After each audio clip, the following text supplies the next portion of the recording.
Hello guys, welcome to my channel let's crack judiciary. So guys, आज की video में हम सिविल प्रोसीजर कोड में order 8 written statement set off and counter claim को cover करेंगे। तो चलिए स्टार्ट करते हैं ऑर्डर 8 को। ऑर्डर 8 में रूल 1 कहता है रिटन स्टेटमेंट है क्या।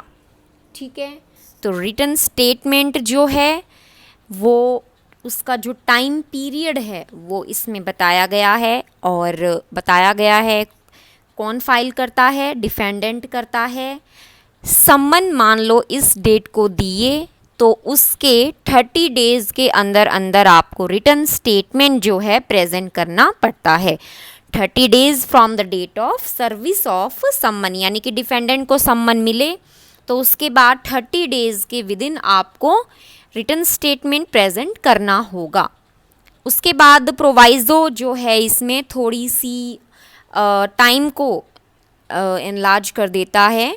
तो यहाँ पे क्या कहता है, देखो कि जो एक्सेप्शनल सर्कमस्टांसेस होंगे, मान लो आपके कुछ ऐसे सर्कमस्टांस हैं कि आप 30 दिन के अंदर नहीं प्रेजेंट कर सकते हो रिटन स्टेटमेंट को, तो आप राइटिंग में रीज़न देते हुए 90 दिन का एक्सटेंशन करवा सकते हैं।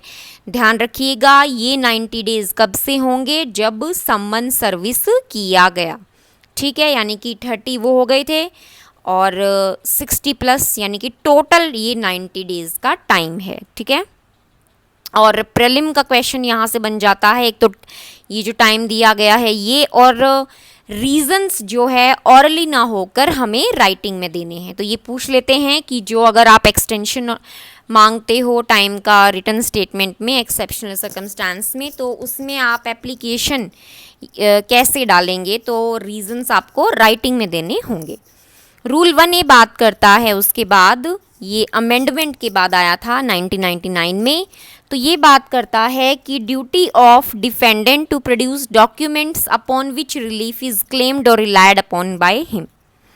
क्या कह रहा है, देखो कि जो भी आप रिटन स्टेटमेंट जो डिफेंडेंट प्रेजेंट कर रहा है उसमें आपको कुछ डॉक्यूमेंट्स लगाने पड़ेंगे। ठीक है, जो आपके पास हैं।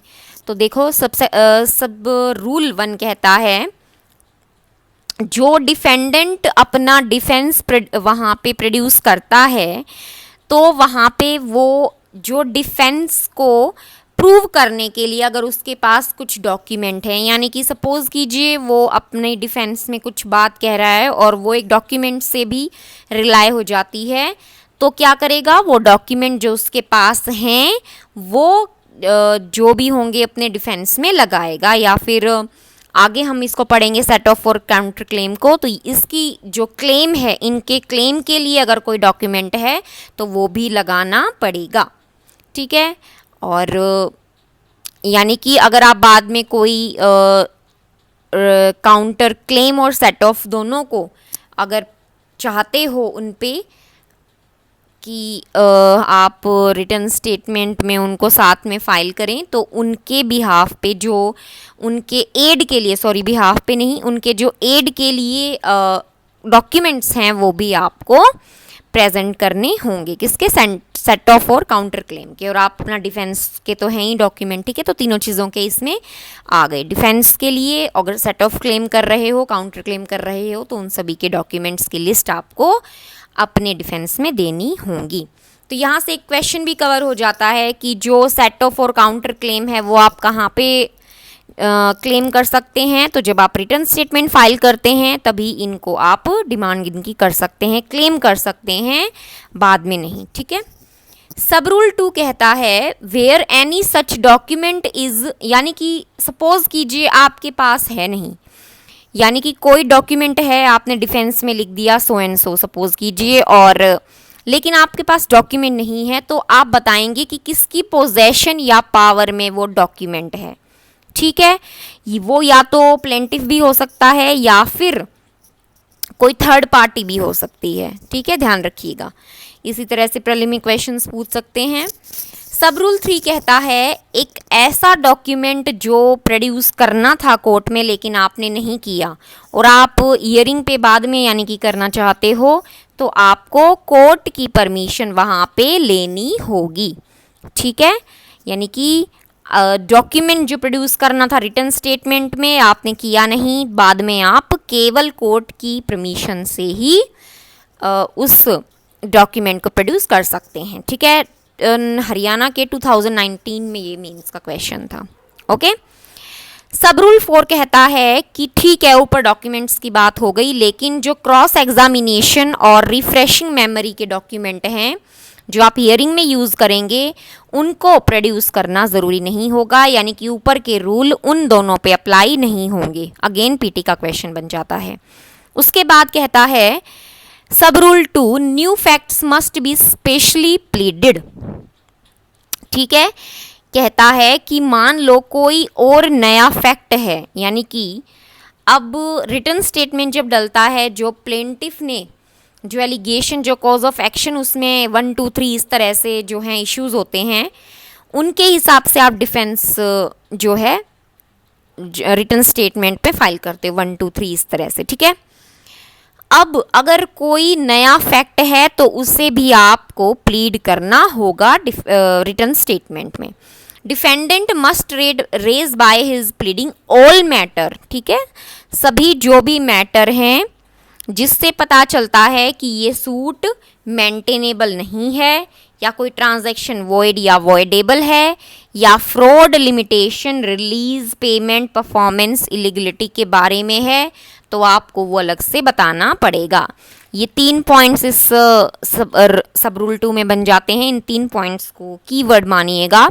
सबसे पहला कि सूट नॉट मेंटेनेबल, ट्रांजैक्शन के बारे में, और जो ये फ्रॉड लिमिटेशन के बारे में बताया। ठीक है, ये बेरेक में है ऐसे कैसे, लेकिन इनको इस तरह से 3 पॉइंट्स में बाइफिकेट कर लेना, आपको ये याद रह जाएगा। ठीक है, तो रूल 2 हो जाता है हमारा कंप्लीट। उसके बाद है रूल 3।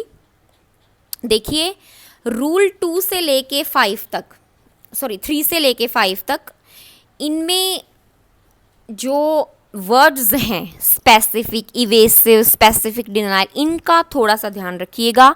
डायरेक्ट भी प्रीलिम में क्वेश्चन पूछ लेते हैं कि ये कौन से रूल में बात की गई है ऑर्डर 8 के, तो आपको पता होना चाहिए। रूल 2 में क्या हमने पढ़ा, नया जो प्लीड, अगर आप नया प्लीड कर रहे हो, कोई नया फैक्ट लेके आ रहे हो, उससे प्लीड करोगे। ठीक है, और रूल 3 में देखो क्या कहता है, डिनाइल टू बी स्पेसिफिक, यानी कि आप केवल जनरली उसको मना नहीं करोगे। जो प्लेंटिफ ने आपके खिलाफ जो आरोप लगाए हैं, एलिजिड किया है, उनको केवल आप स्पेसिफिकली ऐसे जस्ट मना नहीं कर सकते, लेकिन आपको हर फैक्ट जो है स्पेसिफिकली अलग अलग बताना पड़ेगा। मैं एग्जांपल दे देती हूँ। प्लेंटिफ ने सपोज कीजिए 1 2 3 इशू उठाए कि जो भी उसने एलिगेशन उस पर लगाए हैं, ठीक है, कॉज ऑफ एक्शन उठा लिए। अब क्या होगा, आपको केवल ये नहीं बताना कि मैं इसे डिनाई करता हूँ, ऐसे नहीं आप लिख सकते। आपको हर जो भी जितने ग्राउंड्स प्लेंटिफ ने उठाए हैं उनका अलग अलग से आंसर करना पड़ेगा। ठीक है, रूल 4 अब डिफ्रेंशिएट करते जाना। इवेसिव डिनाइल, सबसे पहले तो इवेसिव का मतलब क्या होता है। इवेसिव होता है घुमा फिरा के, ठीक है, यानी कि डायरेक्ट ना हो के इनडायरेक्टली। ठीक है, तो यही बात करता है इवेसिव डिनाइल के बारे में कि डिफेंडेंट मान लो डिनाई करता है एक एलिगेशन प्लेंट में, ठीक है, कि जो भी ये है प्लेंट में ये नहीं है, डिनाई कर रहा है, तो वो इनडायरेक्टली मना नहीं करेगा घुमा फिरा के उसे। He must not do so evasively, वो घुमा फिरा के नहीं करेगा, टू द पॉइंट आंसर करेगा। ठीक है, टू द पॉइंट जो है उसको मना करना होगा। एग्जाम्पल लिया है एक्चुअली इस रूल में 10, इसीलिए अगर ये आरोप लगाया प्लेंटिफ ने that he received a certain some of money, किसने, डिफेंडेंट ने, तो ये सफिशिएंट नहीं होगा कि भाई आपने बता दिया कि नहीं मैंने ऐसा कुछ पर्टिकुलर अमाउंट नहीं किया, but he must deny that he received that sum, यानी कि अगर उसने कुछ रिसीव किया है तो उसे वो भी बताना पड़ेगा, और कितना उसने, जो भी वो मना कर रहा है कि इतना तो था ही नहीं मेरे पे ड्यू, तो वो भी बताना पड़ेगा। ठीक है, इवेसिव डिनाइल है, यानी कि आप लिख लीजिए एक वर्ड में इनडायरेक्ट डिनाइल नहीं होगा। सिंपल इसमें यही है और कुछ ऐसी खास बात नहीं। रूल 5 है स्पेसिफिक डिनायल। ठीक है, देखो सब रूल 1 क्या कहता है कि जो भी एलिगेशन प्लेंट में हैं अगर स्पेसिफिकली वो डिनाई नहीं होते हैं तो वो माने जाएंगे कि आप वो एडमिट कर रहे हो। ठीक है, यानी कि अगर आपने अलग अलग से उसको नहीं डिनाई किया है तो क्या माना जाएगा कि आप मानते हो कि ये जो चीज़ जो आरोप लगाए गए हैं प्लेंट में ये सही हैं। ठीक है, प्रोवाइडेड, फिर एक प्रोवाइजो है, कहता है court required that any fact to be proved, किसी भी फैक्ट को प्रूव करवा सकता है कौन, कोर्ट, एडमिशन को छोड़ के, एक्सेप्ट एडमिशन। ठीक है, और सेकंड सब रूल कहता है कि जो कोर्ट है वो अगर डिफेंडेंट प्लीड नहीं करता है तो डायरेक्ट जजमेंट भी दे सकती है, रूल 5 के सब रूल 2 में। ठीक है, जजमेंट के बारे में है, एक वर्ड में अगर लिखें तो। रूल 3 फिर कहता है कि जो भी ऊपर दिए गए ऑर्डर हैं 1 और 2 में, तो कोर्ट विल कंसीडर कि जो डिफेंडेंट है उसने कोई प्लीडर इंगेज किया है या नहीं।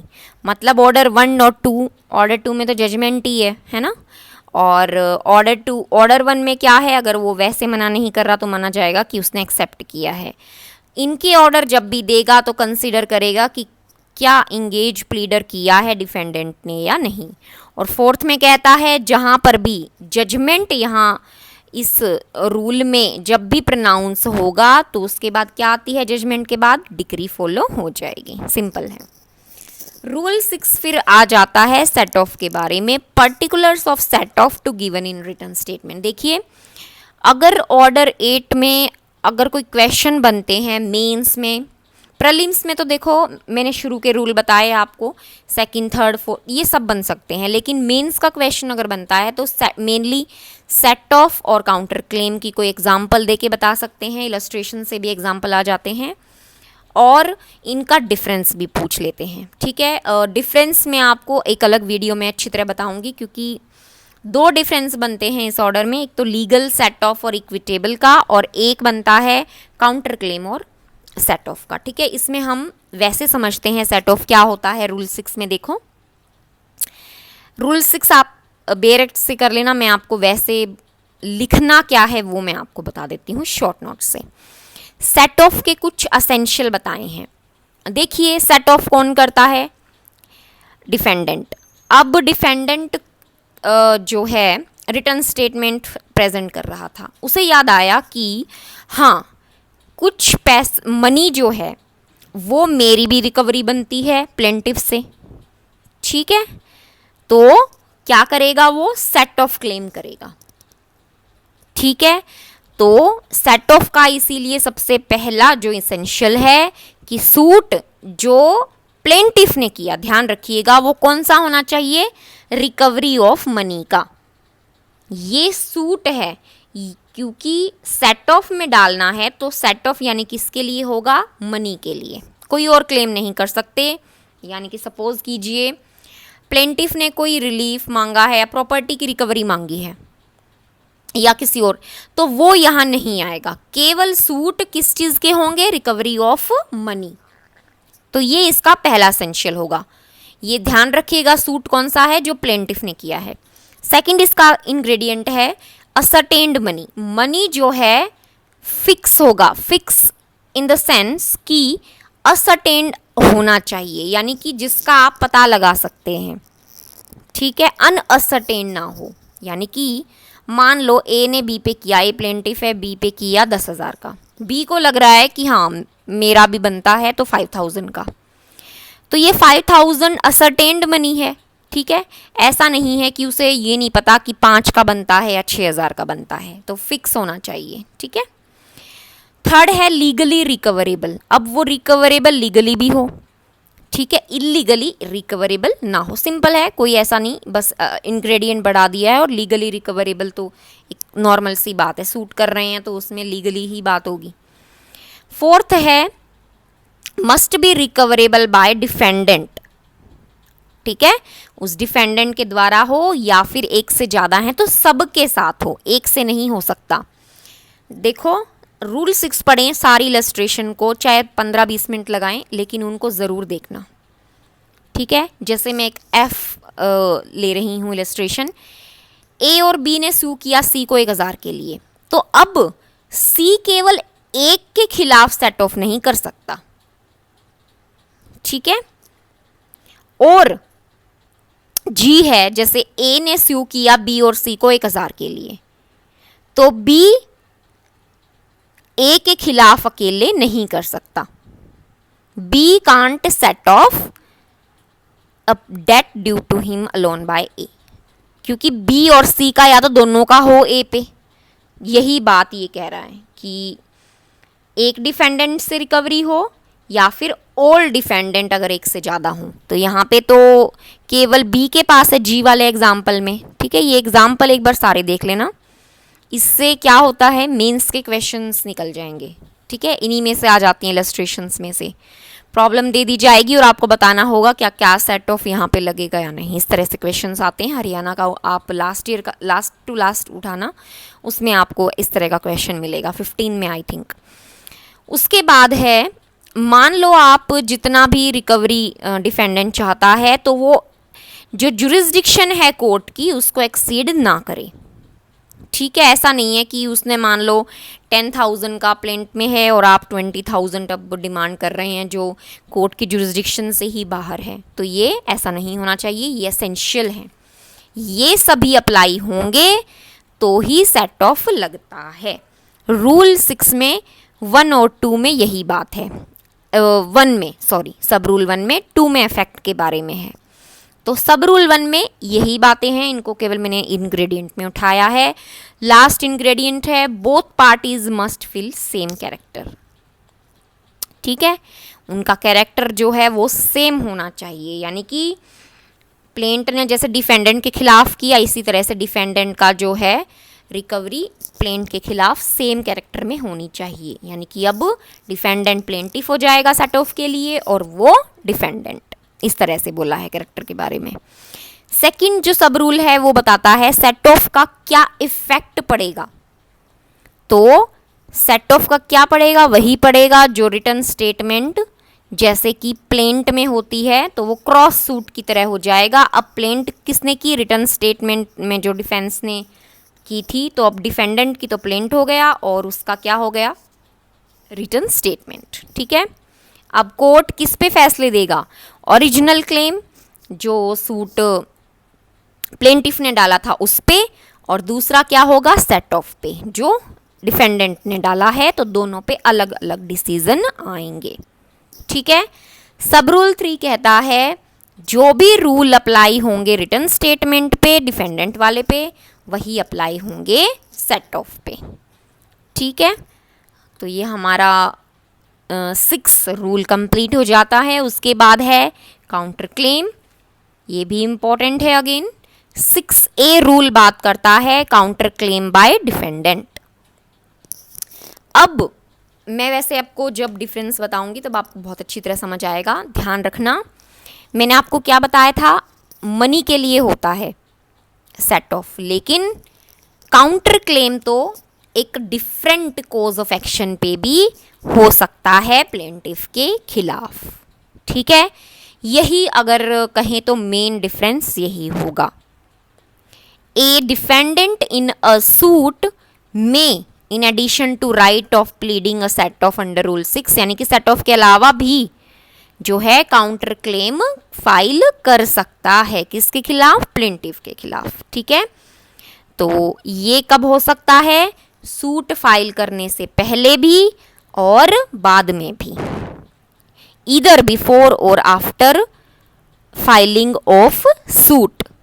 क्या राइट या फिर क्लेम, उसके बारे में कह रहा है, ठीक है। काउंटर क्लेम तो आपने रिटर्न स्टेटमेंट में डालना है, लेकिन जो ये मुद्दा उठा था कॉज ऑफ एक्शन वाले की बात कर रहा है, ये जो आपका राइट क्लेम जो एक कॉज ऑफ एक्शन पे जो डिफेंडेंट उठाना चाहता है, ये वाले मुद्दे की बात कर रहा है कि सूट के फाइल होने से या तो पहले या सूट जो फाइल हुआ प्लेन डली उसके बाद भी हो सकता है। ये ध्यान रखना, कंफ्यूज नहीं होना है कि ये बिफोर और आफ्टर फाइलिंग ऑफ सूट कैसे हो सकता है जब काउंटर क्लेम होगा ही रिटर्न स्टेटमेंट पे। तो ये बात कर रहा है क्लेम की, कॉज ऑफ एक्शन की, कि जिस कॉज ऑफ एक्शन पे आप क्लेम डिमांड कर रहे हो, कोई राइट आप ना बता रहे हो प्लेंटिफ के खिलाफ बाय द डिफेंडेंट, वो कब उठा हो, बिफोर और आफ्टर फाइलिंग ऑफ सूट। ठीक है, बाकी इसमें सेम है, should not exceed pecuniary limit, same जो हमने सेट ऑफ में पढ़ा। ठीक है, उसके बाद रूल 2 बात करता है कि वही इफेक्ट होगा जैसे क्रॉस सूट का, ऐसे ही जजमेंट पास होगा ओरिजिनल पे और काउंटर क्लेम पे। ठीक है, और प्लेंटिफ फिर क्या करेगा, थर्ड सब रूल में अपना रिटर्न स्टेटमेंट देगा किस पे, काउंटर क्लेम पे। तो काउंटर क्लेम कैसा हो जाएगा, प्लेन की तरह सेम रहेगा, मेन डिफरेंस यही वाला था। ठीक है, उसके बाद आ जाइए 6B में। डिफरेंस में आपको नेक्स्ट वीडियो में प्रोबेबली बता दूंगी डिफरेंस सेट ऑफ और काउंटर क्लेम के और लीगल और इक्विटेबल के। ठीक है, क्योंकि काफ़ी इंपॉर्टेंट है इसलिए उसकी अलग ही वीडियो लगेगी। उसके बाद है counter claim to be stated. Counter claim आपको इसमें बताया है कि जब भी डिफेंडेंट जो है, एक सेकेंड, सेट करेगा काउंटर क्लेम या फिर set of, sorry counter claim, sorry 6B कर रहे थे हम, मैं 6C को बोल गई। हाँ जी, 6B में है counter claim to be stated where any defendant seeks to rely, यानी कि जब भी डिफेंडेंट जो है रिलाई कर रहा है अपने काउंटर क्लेम पे, तो वो रिटर्न स्टेटमेंट में स्पेसिफाई करेगा। सिंपल एक बात है कि सेट ऑफ काउंटर क्लेम जो है रिटर्न स्टेटमेंट में लगाया जाएगा। 6C देखिए, एक्सक्लूजन ऑफ काउंटर क्लेम क्या कह रहा है, देखो, जब भी डिफेंडेंट सेट करता है काउंटर क्लेम और प्लेंटिफ कंटेंड करता है कि जो क्लेम ये रेज कर रहा है रिटर्न स्टेटमेंट में, ये एक इंडिपेंडेंट सूट में होना चाहिए, ना कि इस रिटर्न स्टेटमेंट के थ्रू। ये प्लेंटिफ एक्सक्लूजन करवा सकता है काउंटर क्लेम का। 6C को पीटी मार्क कर लेना, डायरेक्ट क्वेश्चन आता है इसमें कि कहाँ पे वो बताएगा कि इंडिपेंडेंट सूट में हो सकता है ये क्लेम होना चाहिए। तो ये 6C में। ठीक है, 6D में कहता है अफेक्ट ऑफ डिसकंटिन्यूएंस ऑफ सूट। मान लो सूट आप प्लेंटिफ ने किया था, वो स्टे हो गया या डिसमिस हो गया या डिसकंटिन्यू हो गया, और आपने काउंटर क्लेम किया था रिटर्न स्टेटमेंट में, तो आपके काउंटर क्लेम पे चूंकि अलग डिसीजन आना है तो वो कंटिन्यू चलता रहेगा, उस पे कोई भी इफेक्ट नहीं आएगा। 6D में यही बात कर रहा है, nevertheless be proceeded with, okay, counter claim चलता रहेगा। 6D में कहता है 6E में sorry, default of plaintiff to reply to counter claim. ठीक है, अगर प्लेंटिफ मान लो काउंटर क्लेम का कोई जवाब ही नहीं देता, तो कोर्ट क्या करेगी, जजमेंट प्रोनाउंस कर देगी। किसमें, 6E में कोर्ट क्या करेगी, प्रोनाउंस जजमेंट करेगी। क्यों, क्योंकि प्लेंटिफ ने उस काउंटर क्लेम का जो रिटर्न स्टेटमेंट एक तरह से कह लीजिए वो फाइल नहीं किया या जवाब नहीं दिया। 6F में फिर कहता है relief to defendant where counter claim succeed.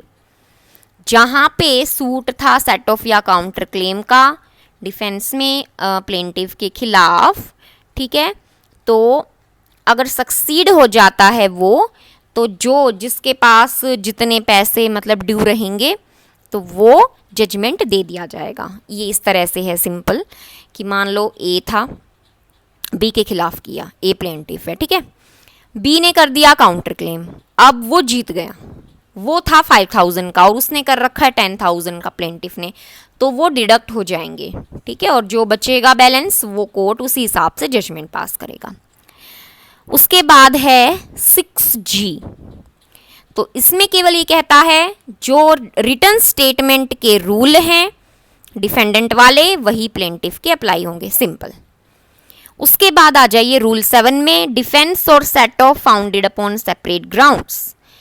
जब डिफेंडेंट जो है अलग अलग ग्राउंड पे डिफेंस या फिर सेट ऑफ क्लेम कर रहा है या काउंटर क्लेम कर रहा है, तो वो उनको अलग अलग बताएगा। सिंपली ये है, सपोज कीजिए रिटर्न स्टेटमेंट बता रहा है, वो प्रेजेंट कर रहा है, ठीक है, उसमें उसने सेट ऑफ और काउंटर क्लेम को भी डालना है, तो उसके ग्राउंड्स जो हैं वो सेपरेटली एंड डिस्टिंक्टली, ध्यान रखिएगा ये दो वर्ड्स, यही दो कीवर्ड्स हैं, तो वो सेपरेटली और डिस्टिंक्टली उनको मेंशन करेगा। रूल 8 कहता है न्यू ग्राउंड ऑफ डिफेंस कब अराइज होगा? New ground of defence after institution of suit. After institution of suit आपको लगता है कि कोई नया जो है ग्राउंड वहाँ पे है और वो आया है सूट के इंस्टीट्यूशन होने के बाद, या फिर रिटर्न स्टेटमेंट जहाँ पे आप सेट ऑफ और काउंटर क्लेम डिमांड कर रहे क्लेम कर रहे थे उनके बाद आया है, तो वो बाद में रिटर्न स्टेटमेंट में आप डाल सकते हैं कोई नया ग्राउंड, वो बाद में एक अलग कॉपी, क्योंकि वो तो डल चुकी है ना, तो ये क्योंकि सूट के इंस्टीट्यूशन के बाद अगर आया है तो आप बाद में रिटर्न स्टेटमेंट में वो डाल सकते हैं। ये बात करता है रूल 8, ठीक है। Any ground of defence which has arisen after institution of suit, ठीक है, सूट भी इंस्टीट्यूट हो गया, और प्रेजेंटेशन ऑफ रिटर्न स्टेटमेंट, ठीक है, रिटर्न स्टेटमेंट भी हो गई, क्लेमिंग अ सेट ऑफ और काउंटर क्लेम, तो वो बाद में डिफेंडेंट या प्लेंटिफ जो है अपनी रिटर्न स्टेटमेंट में बाद में भी डाल सकते हैं, यानी कि रिटर्न स्टेटमेंट बाद में भी डाल दी जा सकती है जब कोई नया डिफेंस ग्राउंड इस सिचुएशन में अराइज हुआ है, ठीक है। रूल 9 में है subsequent pleading. Return statement file हुई, ठीक है, उसके बाद सेट ऑफ और काउंटर क्लेम की बारी आती है, ये भी डल गया, ठीक है।